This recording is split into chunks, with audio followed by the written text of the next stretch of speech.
Get down here, Merc.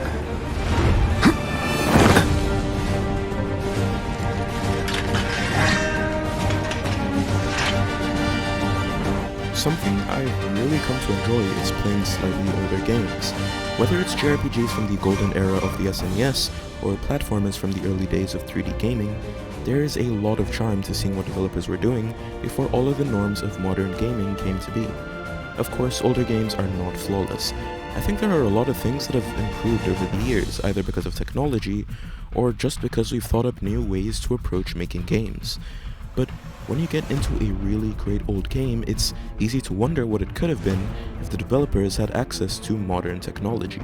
I mean, look at games like the original Legend of Zelda on the SNES. By today's standards, the game's pretty archaic, but at its core, it's so obvious there is a grand vision behind it. This leads developers and fans alike to the same conclusion. Now that we do have more resources and better hardware, why don't we just remake these older games? Now, remakes are not a new concept. The popular example is Super Mario All-Stars on the SNES, which was a remake of popular Mario NES games. Even with an improvement as minimal as the one in Mario All-Stars, it's obvious why we love remakes. Getting to watch a game you love get a new coat of paint is such a magical feeling, especially when making the jump from 2D to 3D. But I've gotta say, especially lately, I'm kinda getting fed up with remakes. Now obviously, I've gotta say that I like remakes a lot of the time, and I do think that there are a lot of games that genuinely benefit from getting remade. But when we're talking about remakes of games from the PS3 or even PS4 generation, it feels more than a little bit pointless. Yes, it is universally good for games to be made more accessible. People should not have to go through emulation just to play older games, and sometimes raw ports aren't good enough. As someone who likes JRPGs, I do not think everyone should have to play the original Dragon Quest I as opposed to the upcoming remake. But when it comes to games like The Last of Us Part 1, I just think there's no reason they should exist. Now, I should also mention that studios love remakes too. I mean, there's way less work to do in terms of writing, character designing, planning, game design, all that stuff. And there's already a pre-built audience clamoring to get their hands on the game. I mean, remakes are just a super lucrative and easy way to make some new content.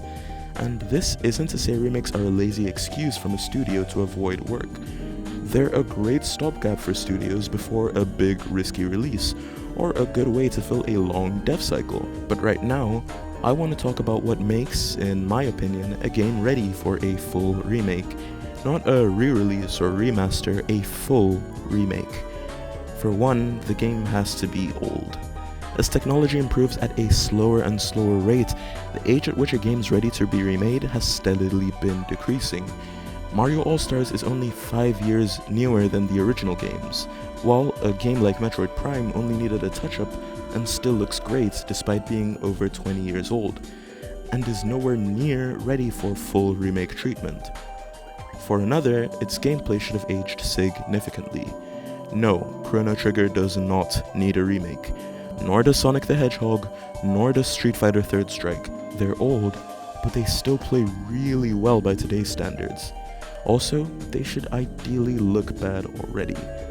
FF7 is a perfect example of a game that still plays pretty well and has a great concept, story, and cast, but is barred by how not good it looks with its early PS1 graphics. Games can need remakes despite not really looking that bad though. Trails in the Sky has aged pretty damn well for what it is, but still benefits quite a lot from getting remade. And maybe my standards are a bit low, but as great as Demon's Souls looks on the PS5, the PS3 version is still plenty serviceable visually.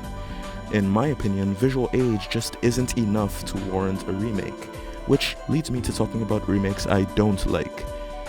Persona 3 Reload is a game I do like, but a remake I don't. It cut an existing canon story segment from Persona 3 FES, only to repackage it as a DLC which cannot be bought separately from the $35 expansion pass that comes with costumes that can be bought separately.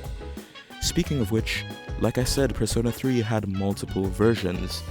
This should go without saying, but in this case, A remake should be definitive.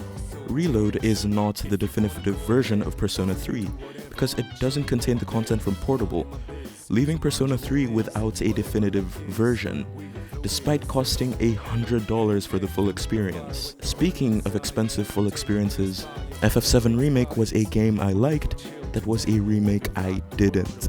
I love it when remakes reframe or recontextualize the original.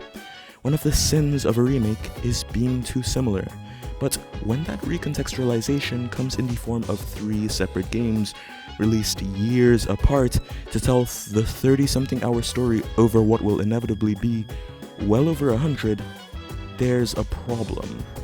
Expanding a world is great, bloating it is not.